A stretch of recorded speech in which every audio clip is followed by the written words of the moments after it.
The playbook at the moment, in its current version, when we add everything together, has multiple hundreds of pages. And strategy is a big area within that. Can you give us some sense of the kind of content we have in strategy, maybe looking towards scenario analysis and so forth?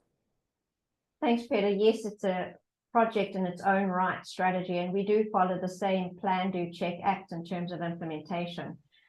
There is a lot of content in here because the requirements are significant. If we just have a look at the requirements of a force strategy and the pages around it, you see that climate-related scenario analysis.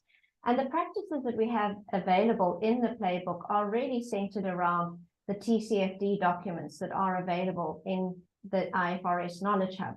So using scenario analysis and establishing a capability in the organization is really what we're trying to do in the playbook. It's all about implementation.